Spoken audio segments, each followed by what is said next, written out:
U.S. Representative Ilhan Omar has sharply criticized President Donald Trump, calling his recent remarks about her a national embarrassment.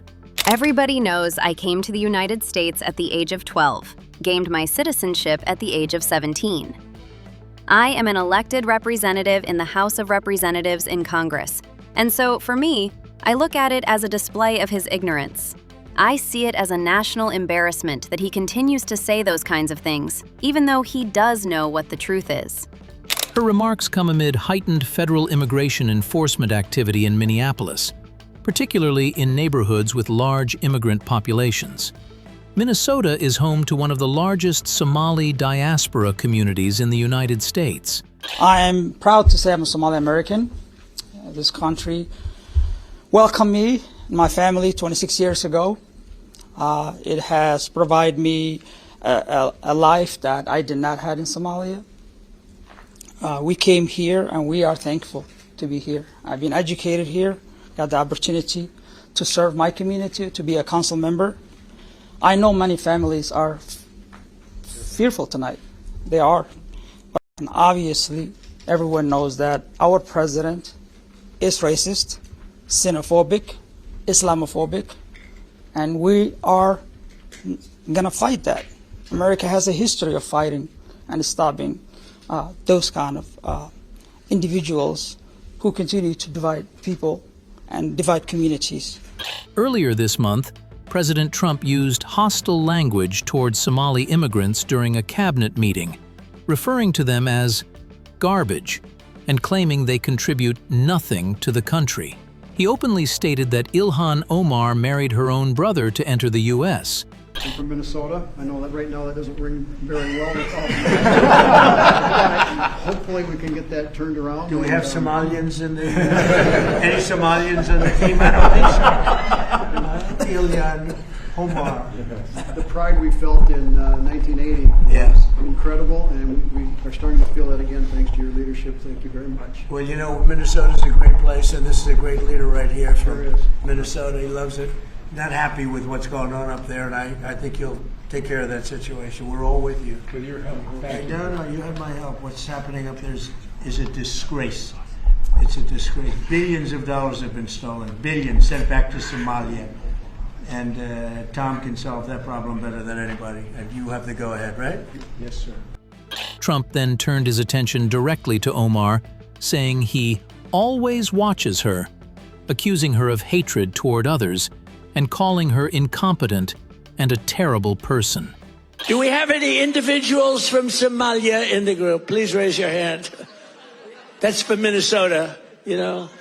That's called the Great Big Minnesota Scam with one of the dumbest governors ever in history.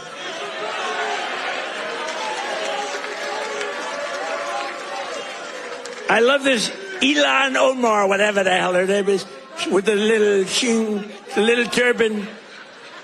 I love her. She comes in, there's nothing but bitch. She's always complaining.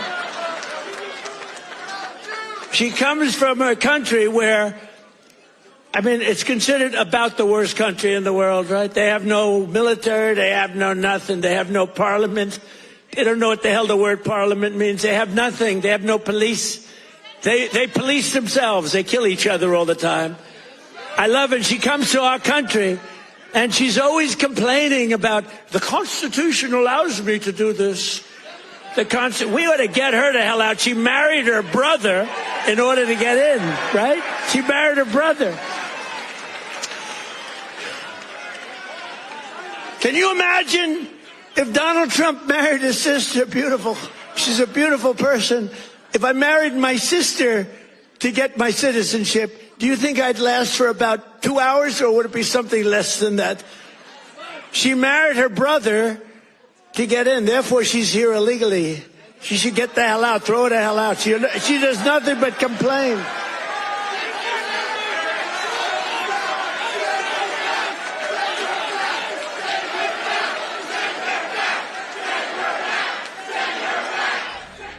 In response to recent immigration enforcement actions, Omar sent a letter to Homeland Security Secretary Kristi Noem and Acting ICE Director Todd Lyons.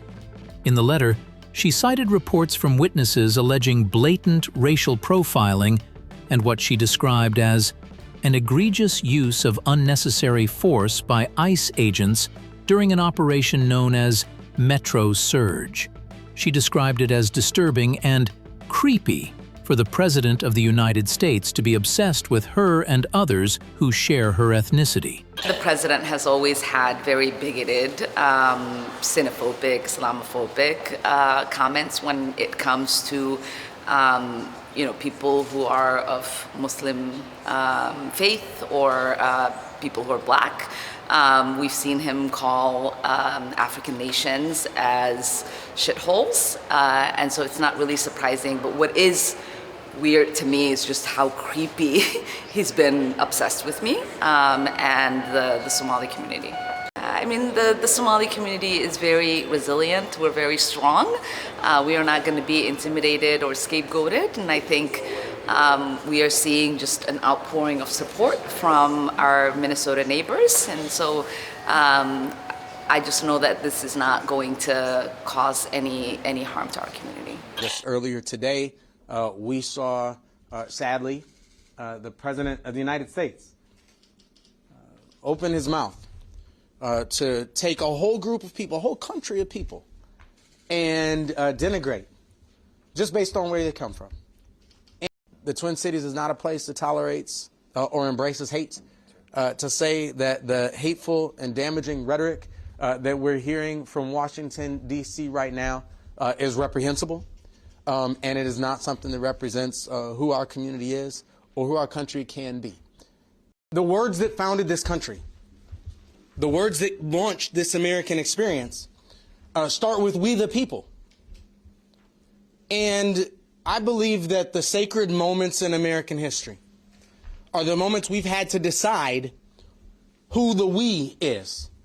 Who gets to be included in the "we"? Do we mean black people? Do we mean women? Do we mean immigrants? Do we mean gay and lesbian teenagers? We have to decide who is a part of the "we" when we say "we the people." We the people. And so when we talk about attacks, racist, Islamophobic, xenophobic attacks on our Somali community, and you combine that with what Mayor Fry just said, the vast majority of our Somali community are citizens. So who he just attacked isn't just Somalis. Who he attacked is Somali Americans. Who he attacked is Americans.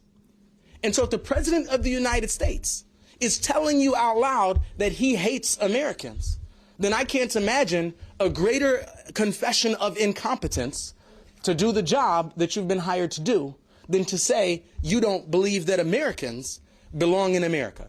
That's what Donald Trump said to us today. And so what you heard the president say today was that he is incompetent and incapable of being a president for the people of the United States because he just said out loud that he despises Americans.